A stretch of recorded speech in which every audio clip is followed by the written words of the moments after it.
खबर 6 बजे की शुरुआत बड़ी खबर के साथ मैनपुरी से डिंपल यादव की ऐतिहासिक जीत हुई है। बीजेपी की रघुराज शाक्य को भारी अंतर से हराया, रिकॉर्ड अंतर से हराया। रामपुर में बीजेपी ने जहां इतिहास रचा, वहीं खतौली और मैनपुरी सीट पर बीजेपी की हार हुई है। 2,88,461 वोटों से रिकॉर्ड जीत दर्ज की डिंपल यादव ने बीजेपी के रघुराज शाक्य को बड़े अंतर से हराया है। रामपुर की बात की जाए तो बीजेपी ने इतिहास रचा।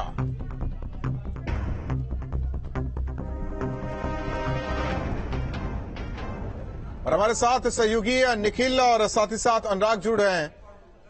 निखिल, जाहिर तौर पर एक बड़े अंतर से जिस तरीके से डिंपल यादव ने जीत हासिल की, 2,88,461 वोटों से उन्होंने बीजेपी प्रत्याशी को हराया। जाहिर तौर पर हमें लग रहा है कि एक संजीवनी समाजवादी पार्टी को मिल गई। जो आज चेहरे का भाव देखा जा रहा है समाजवादियों के चेहरे पर, अब ये कहा जा सकता है कि उत्साह से लबरेज है, लेकिन ये उत्साह कब तक, ये भी एक सवाल है। बिल्कुल, इस वक्त मैं समाजवादी पार्टी कार्यालय मैनपुरी के बाहर मौजूद हूं और अभी से थोड़ी देर पहले यहां पर तमाम लोग जो कार्यकर्ता थे वो उत्साहित थे, आतिशबाजी कर रहे थे। बहुत सारे कार्यकर्ता इस वक्त भी मौजूद हैं। उनसे समझने की कोशिश करते हैं कि जितनी बड़ी जीत मैनपुरी में मिली है आप लोगों को, क्या लगता है समाजवादी पार्टी अब इसी उत्साह के साथ आगे बढ़ेगी? देखिए, निश्चित रूप से नेताजी का पूरा मैनपुरी था और पूरी मैनपुरी ने आज बता दिया है कि वास्तव में नेताजी हमारे थे और हम नेताजी के थे। बीजेपी के प्रत्याशी रघुराज सिंह जी नेताजी को अपना गुरु मानते थे, लेकिन बड़बोलेपन में के बाद भी वो प्रत्याशी भारतीय जनता पार्टी के बन गए। आप लोग क्या कहेंगे? बहुत बड़ी जीत यहाँ से डिंपल यादव को दी है आपकी जनता, आप लोगों ने, यहाँ जनता ने। जी, क्या लग रहा है समाजवादी पार्टी इसी तरह से आगे बढ़ेगी अब एक बार फिर? बिल्कुल इसी तरीके से आगे बढ़ेगी। समाजवादी पार्टी आप आ जाओ। तो इसी तरह से जो कार्यकर्ता है संगठित दिखाई पड़ेगा आने वाले समय? बिल्कुल आने वाले समय पूरे उत्तर प्रदेश बूढ़ बहुमत से सरकार बनाएंगे आने वाले समय में। आज नहीं तो कल हर जगह से खिंचते हुए जा रहे थे। बिल्कुल आने वाले समय में इसी तरह से कार्यकर्ता उत्साहित रहेंगे। अब जो जीत मिली है, इसे संजीवनी माना जाए समाजवादी पार्टी के लिए? क्या आप लोग और ग्राउंड पर मेहनत करेंगे? संजीवनी नहीं, पूरा जो है पहाड़ी मानो जो हनुमान जी लेके चले आए थे। संजीवनी बूटी नहीं, सारी जड़ी बूटी है उसमें। जैसे रघुराज सिंह जी कह रहे थे, ये मैनपुरी के जो है जिले में आखिरी ताबूत कील ठोक देंगे, तो वो कील निश्चित रूप से उन्हीं के ठुक गई है। रघुराज सिंह जी अपनी, आपको जानकारी दे दूं, अपना बूथ हारे हैं, उनके एक मंत्री अपना बूथ हारे हैं, उनके जिलाध्यक्ष बीजेपी के अपना बूथ हारे हैं। इससे शर्मनाक हार बीजेपी की और कोई नहीं हो सकती है। ये कार्यकर्ता बहुत उत्साहित हैं और लगातार तालियां बजा रहे हैं, नारेबाजी कर रहे हैं। अब से थोड़ी देर पहले यहाँ पर आतिशबाजी कर रहे थे और इसी तरह से उत्साह कम से कम देखने को मिला। आज अखिलेश यादव भी बहुत कॉन्फिडेंट नजर आ रहे थे अपनी प्रेस कॉन्फ्रेंस में। डिंपल यादव ने जितने मतों के अंतर से यहाँ पर जीत हासिल की है, ये अपने आप में एक रिकॉर्ड है। मुलायम सिंह से ज्यादा अंतर ये देखने को मिला। तो मैनपुरी के जो लोग हैं वो काफी उत्साहित दिख रहे हैं, खास करके जो समाजवादी पार्टी के लोग हैं। जी अनुराग, लेकिन बीजेपी की आज कोई बात ही नहीं कर रहा। मैनपुरी तो समाजवादी पार्टी जीत गई, हालांकि रामपुर बीजेपी के खाते में, खतौली तो गठबंधन के खाते में गया है। लेकिन बीजेपी की बात की जाए, जो दमखम दिखाने की बात हो रही थी वो तो दिखा नहीं।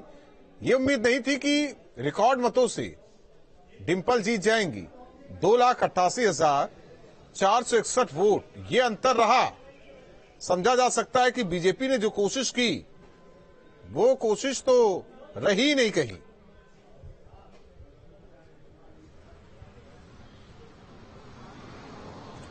देखिए, बिल्कुल सही बात है, क्योंकि अगर हम यहाँ मैनपुरी की बात करें तो मैनपुरी में एक बहुत बड़ा किला था जिसको ढहाने की कोशिश की जा रही थी बीजेपी की तरफ से। सबसे महत्वपूर्ण बात यह है कि यहाँ पर सबसे पहली बात सपा का बहुत बड़ा वोट बैंक था, दूसरी बात शिवपाल यादव साथ में आ गए थे, और तीसरी बात कहीं ना कहीं जो इमोशनल वोट बैंक था वो भी यहाँ पर काम करता हुआ दिखाई पड़ रहा है। तो एक तरह से भले बीजेपी हार गई हो, लेकिन एक बहुत बड़ा सवाल उठ रहा है कि क्या इस जीत को समाजवादी पार्टी पूरे प्रदेश में 2024 में लेके जा पाएगी? क्योंकि यहाँ पे तो बहुत सारे फैक्टर थे, यहाँ पर और किसी मुद्दों पे बात करने की जरूरत ही नहीं थी। लेकिन अगर जब आप 2024 में जाएंगे, पूरे प्रदेश में जाएंगे, तो आपके पास बहुत सारी उम्मीदें होनी चाहिए आम जनता के लिए, आम वोटर के लिए। तो क्या वो आपके पास है? एक ये बहुत बड़ा सवाल है। उसके बाद दूसरा सवाल जो है कि जो शिवपाल यादव अभी साथ में आ गए हैं और उनको झंडा भी पकड़ा दिया गया है। हमने जो नेता थे, उनके वरिष्ठ नेता समाजवादी पार्टी के, उनसे ये भी जानने की कोशिश करी थी कि आखिर झंडे के बाद क्या उनको क्या ऐसा पद दिया जाएगा उनके कद के हिसाब से, तो उसमें वो कुछ भी कोई भी बोलने को राजी नहीं था। फिलहाल सबका यही कहना था ये अखिलेश जी तय करेंगे, ये राम गोपाल जी तय करेंगे। तो अब आगे क्या तय होता है, सिर्फ पार्टी में लेना, उससे शायद शिवपाल यादव भी इतने खुश नहीं होंगे और ये देखने की कोशिश करेंगे कि आगे उनके ऊपर क्या जिम्मेदारी दी जाती है। लेकिन हाँ, निश्चित तौर पर एक बात जरूर है, अगर शिवपाल यादव को एक बड़ी जिम्मेदारी मिलती है तो चूंकि वो बहुत पुराने नेता रहे हैं, समाजवादी पार्टी के संस्थापक रहे हैं, नेताजी के साथ उन्होंने काम किया है, जमीनी स्तर पर काम किया है, जो जमीनी कार्यकर्ता है वो उनके साथ जुड़ा हुआ है, तो अगर उनको बड़ी जिम्मेदारी दी जाती है तो निश्चित तौर पर फिर से जो एकजुटता है वो दिखाई पड़ेगी। और दूसरा, नेताजी के जाने के बाद जो एक जमीनी नेता की कमी खल रही थी समाजवादी पार्टी के अंदर, वो पूरी हो जाएगी। लेकिन ये तभी पूरी हो पाएगी जब उनको एक बहुत बड़ा कद दिया जाएगा। बीजेपी के लिए यहां पर खोने को कुछ नहीं था, पाने को पूरा आसमान था, लेकिन वो उस आसमान में छेद नहीं कर पाए, ये अलग बात है। लेकिन अब देखना यह होगा कि और जो दूसरी सीटें हैं और खासकर शिवपाल यादव जो हैं, उनका व्यक्तिगत राजनीतिक कैरियर किस मुकाम पर जाता है। जी, जाहिर तौर पर व्यक्तिगत राजनीतिक मुकाम किस ओर जाता है, करियर किस ओर जाता है, ये भी अहम सवाल है निखिल। लेकिन जब आप धर्मेंद्र यादव से बातचीत कर रहे थे, उनका कहना था कि समाजवादी पार्टी से बीजेपी के नेता लड़ाई नहीं लड़ रहे थे, वहां का प्रशासन लड़ रहा था।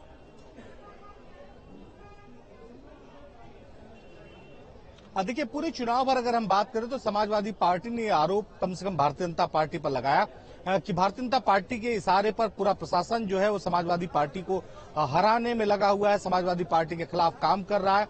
और ये देखिए, जो दबाव समाजवादी पार्टी ने बनाने की कम से कम कोशिश की इस प्रशासन पर और सरकार पर, वो दिखाई पड़ा। और धीरे धीरे मतदाता जो है वो अपने घरों से निकले, घरों से निकलकर उन्होंने मतदान किया और उसी मतदान का असर आप देखिए कि इतने भारी जो है मतों से अंतर से डिंपल यादव जीती। सबसे महत्वपूर्ण बात जो मैं कर रहा था कि अगर हम बात करें डिंपल यादव की और उनके जो सबका उनके सामने जो प्रत्याशी भारतीय जनता पार्टी के थे, तो भाजपा के सामने जो मुद्दा था वो मुद्दा भाजपा कह रही थी कि डेवलपमेंट करेगी, मैनपुरी का, इटावा का, सैफई का, इन इलाकों का डेवलपमेंट होगा। तो सबसे बड़ी महत्वपूर्ण बात यह कि इस इलाके का डेवलपमेंट इतना ऑलरेडी समाजवादी पार्टी के नेताओं ने कर दिया है, मुलायम सिंह ने कर दिया, अखिलेश यादव ने कर दिया, कि ये मुद्दा टिक नहीं पाया। और शायद यही वजह है कि जो समाजवादी पार्टी के जो समर्थक थे वो अपने घरों से बहुत बड़ी संख्या में निकले, उन्होंने डिंपल यादव को वोट दिया और इतने बड़े अंतर से डिंपल यादव ने जीत दर्ज की। शायद समाजवादी पार्टी के लोगों को भी इस बात का अंदाजा नहीं था कितना संगठित कम से कम मैनपुरी के लोग होंगे। तो वो जो तस्वीर दिखाई पड़ी थी उस दिन मतदान के दिन, हमें इस बात का अंदाजा लग रहा था कि जो मतदाता उसने मूड बनाया है कि उसे करना क्या है। और बहुत सारे ऐसे बूथ थे जहां पर भारतीय जनता पार्टी को एक पोलिंग एजेंट तक नहीं मिला, यानी एक एजेंट नहीं मिला कि वहां पर जो भाजपा के वोटर्स थे उनकी पोलिंग करा सके।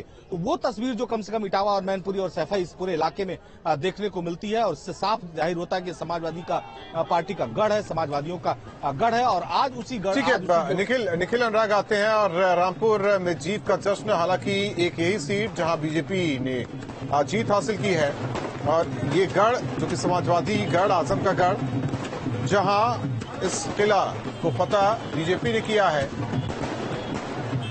ये कहा जा सकता है निखिल कि जश्न मनाने के लिए रामपुर की सीट ही काफी है बीजेपी के लिए।